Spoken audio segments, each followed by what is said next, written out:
Hi, I'm Isla. I work at the Africa Center on a project called Wiki Africa. I just got a bit mixed up. It's fine. My project today, or my speech today, is basically about that it's time to tell Africa's stories. It's time for Africa to tell its own stories. Africa, this crazy, mad, fabulous place that's full of extremes, that is full of wonder, inspiration, and incredible talent that we see today and we'll hear later about, and such an inspiring place.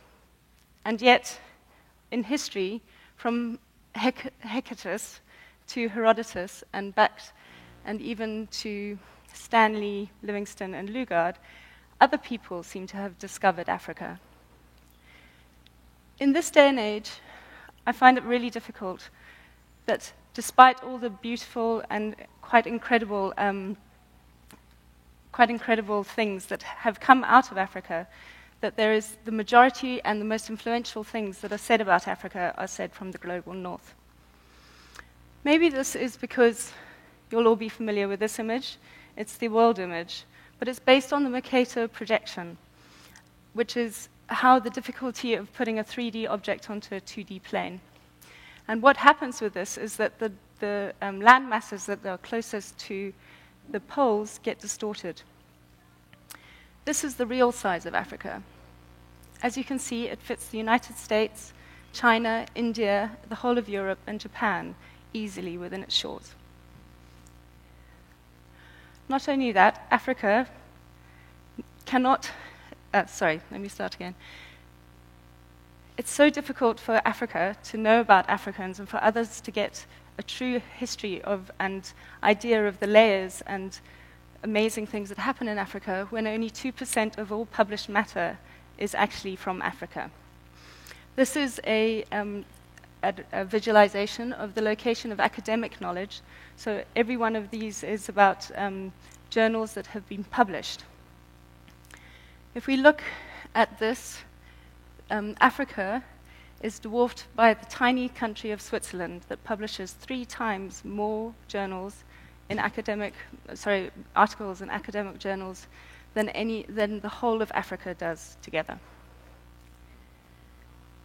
This is a problem that's pervasive not just from academic knowledge and not from the massive inequalities that Dr. Mark Graham at the Oxford Internet Institute calls the inequalities of the geography of knowledge.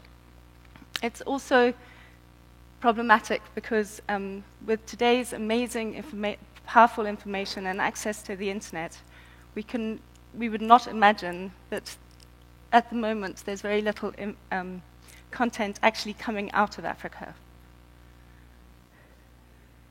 And so the layers of histories and culture and the wonderful richness of place that we take from putting ourselves into Google and then take offline with us doesn't really exist in the kind of layers that need to happen in order for you to feel part of the global world. So even though Cape Town is fairly richly layered, places, second, third towns, and even small isolated towns don't have that they're not even visualized on the internet. Sorry.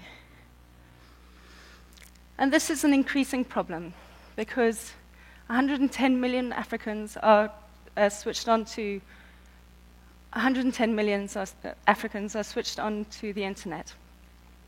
And of those, 65% have the internet portably in their hands. Access to the internet via mobile is now 71% in South Africa and 50% across the rest of Africa. And this means that people have to change about what they are accessing and what they actually want to find information on. So let's look at Wikipedia. Wikipedia is by far the largest encyclopedia that has ever been created. It is a monumental effort of volunteers who have persisted against all odds and through a very strong community to create this mammoth undertaking. Their goal, 15% of all internet users around the world access Wikipedia every single day. On Wikipedia, Africa hardly exists. It does exist in some ways, but in the most fundamental layers that create our sense of place in the world, it's just not really there in the same kind of depth. But first of all, let's go back to the basics and find out if actually people really want to know, people in Africa want to access Wikipedia. WikiAfrica and Pondering Panda, which is a research organization, asked the South African subscribers of Mixit last year what they thought or what they knew about Wikipedia. Of the 11,500 responses from 12 million, 69% had heard of Wikipedia. 28% used it with varying degrees of frequency throughout the week, and 38% used it at least once a month, if not more. 36% didn't know or didn't care, really. But what was surprising to me is that 57% knew that they could edit, and indeed that 21% had actually claimed that they had edited something on Wikipedia. But then this is actually an example of the map of one day's editing in May in 2011. If you look down here, Africa is still dark. There's a few little pinpoints. Every single point is somebody editing on the map, and you can see that Europe and North America glow. Indeed, there are more editors, active editors in Hong Kong than there are on the whole of African continent. And it doesn't mean that there aren't these heroic and intrepid Wikipedians in Africa working away. There are. But they're just not in the same numbers. This is an example of the edits from Africa, and you can see that Egypt, true to the form of what happened in the last few years, is very busy, especially in the north. And South Africa is making quite a bit of a presence, but the rest is not very active at all. But what does this have? What happens with this? The Oxford Internet Institute has done the numbers and moved through the stats, and they've found that there are more articles on Antarctica and Tolkien's Middle-earth than on any one country in either Africa or South America. What does this mean for us? Well, essentially, of the 520 museums that are listed in the Africon database, 26% have articles on Wikipedia, and 48% are not mentioned at all, not even in a sentence. So how can Africans know about their sense of their culture and their ideas and those layers of where they come from and how they exist in society if they can't see those things, if they can't access them unless it's geographically actually being there? To compare, of the 320 museums in Italy, 55% on English Wikipedia are listed and have their own articles. On Italian Wikipedia, you can imagine it's much higher. What are the implications of this? This is the article about Robben Island. You can go and check it. It's up there. I just took it last night.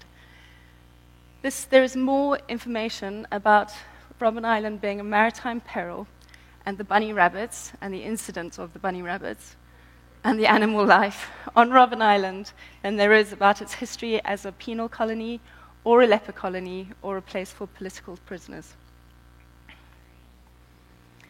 So what are we going to do about it? Well, one of the ways to do things about it is to activate Wikipedians, to go and encourage people across Africa to contribute their histories, their knowledge, their shared ideas, their thoughts, their passions, and to get that onto Wikipedia, cited, of course. Perhaps we could start with Muizenberg.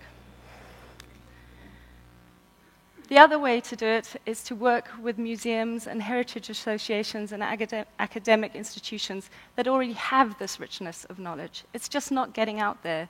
It's not always getting into the international journals. It's not always being part of the greater conversation.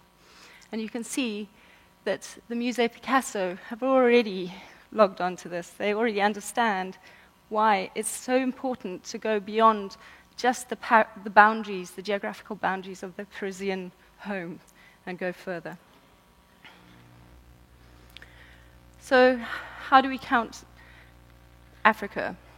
Africa needs to be made up of all of us and all of our friends and everybody else involved in Africa. We need to start rewriting our story from our perspective.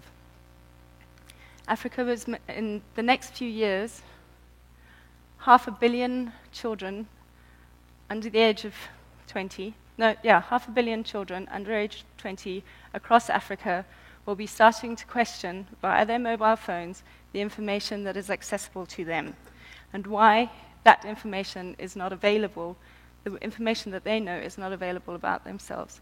Hopefully, they'll begin writing as well, and then we'll have a different context to Africa. So next time you read Wikipedia, please edit. Okay. Oh. And that's the credits.